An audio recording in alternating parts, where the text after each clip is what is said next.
What up, everybody? In basketball, for example, there are players who have a signature move. Tim Hardaway and Iverson had the killer crossover. Kareem Abdul-Jabbar had the skyhook. And Kobe and MJ had the fadeaway. Even certain action figures have a specific superpower. And as a drug dealer, Tommy Egan's go-to move is law number 14 from the 48 Laws of Power. Pose as a friend, work as a spy. Not saying this is all Tommy can do, like Kobe could do more than the fadeaway, but this is Tommy's signature move. Tommy's been doing this since he was a kid, and most likely learned it from Ghost when they took down Breeze. Ghost and Tommy got in good enough with Breeze to learn his entire routine, and that he watched Jeopardy every night at 7:30. So like Kanan said, when they killed Breeze, Breeze never saw them coming. Tommy's most notable time using this tactic on camera was when he used this law to take down Milan. Ghost was scrambling to find a way to kill Milan, and would have been Milan's dinner if Tommy didn't slide on in and pose as a friend and work as a spy. Through getting close to Milan, Tommy found out there was friction between Milan and his lieutenant, Petar.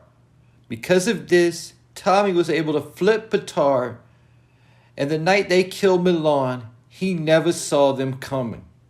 Now think about it like this.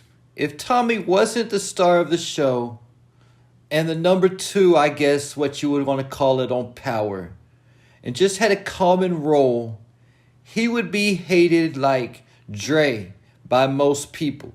Most people would say he's a snake and that he can't be trusted. This is the way Jannard had felt about Tommy in season 1. Now imagine we had 6 seasons of Jannard and Elijah. Then Tommy shows up and Diamond gets out of jail. And they were talking about taking the Serbs pipeline only for Elijah to get killed. Tommy and Diamond would be hated by most people. I bring up the topic of perspective because Tommy Egan is a lot like his old foe, Andre Coleman. And that's no shade to Tommy. Dre is one of my favorite Power characters. I can appreciate the way he was able to outmaneuver everyone until the end. But Tommy did learn from some master manipulators. Ghost, Dre, Kanan, you can even add Kate and Tasha to the list. And a lot of these lessons were learned the hard way, but lessons learned regardless. And one thing Dre was always doing was playing both sides against the middle. He did this with Tommy so he could steal his organization from him. Now Tommy's going back to using his signature move, posing as a friend, working as a spy with Miguel Garcia, even taking a bullet for Miguel. But like Tommy told Diamond, it will all be worth it in the end. And while he was being treated by Mireya, he overheard where the next job for Miguel's crew was gonna be, and they robbed the shipment while blaming it on Miguel's enemy, the Serbs, using Dre's move of playing both sides against the middle, and utilizing Law 39 from the 48 Laws of Power, stir up waters to catch fish.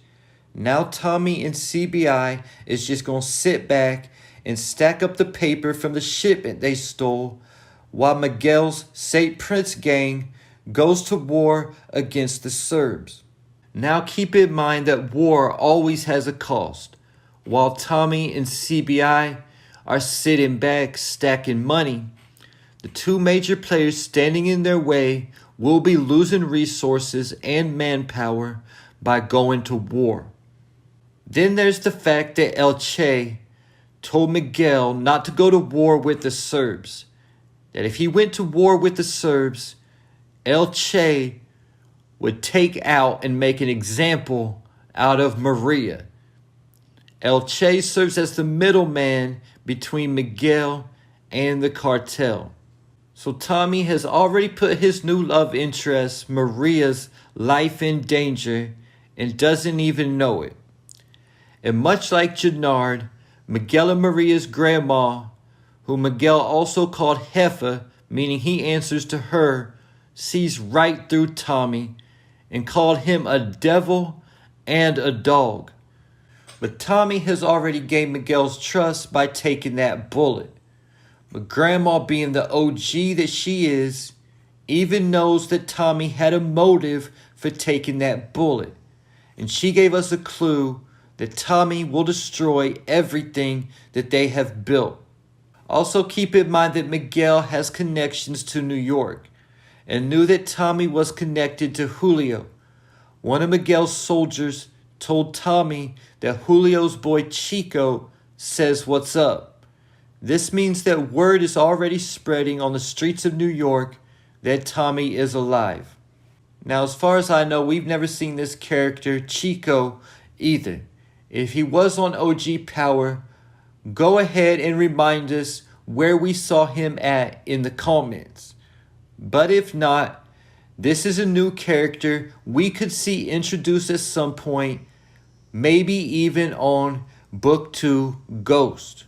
Keep in mind that Julio was also a former member of the gang Toros Locos, who Tommy had beef with, and who him and Ghost killed their leader for killing Julio when they were trying to find out who killed Reyna. And the Toros Locos were also connected to the Jimenez siblings, who were most likely Miguel's supplier or his supplier's supplier at one point, because a few years ago, the two major cartels were Lobos and the Jimenez. Once they were both wiped out, then the new cartels were able to rise up and take over. The Jimenez were even released from custody at one point to prevent the smaller cartels from rising up and going to war.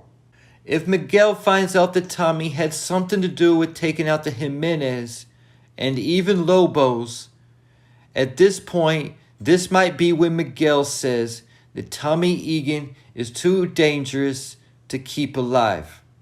But with the news spreading on the streets of New York that Tommy is alive, when he goes back to New York, this means there will be more people than we originally thought that knows that Tommy is still alive.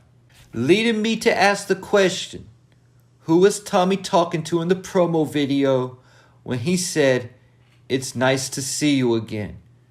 Because Tommy looked extra serious on that clip. And there you have it. Leave your thoughts, theories, and predictions in the comments.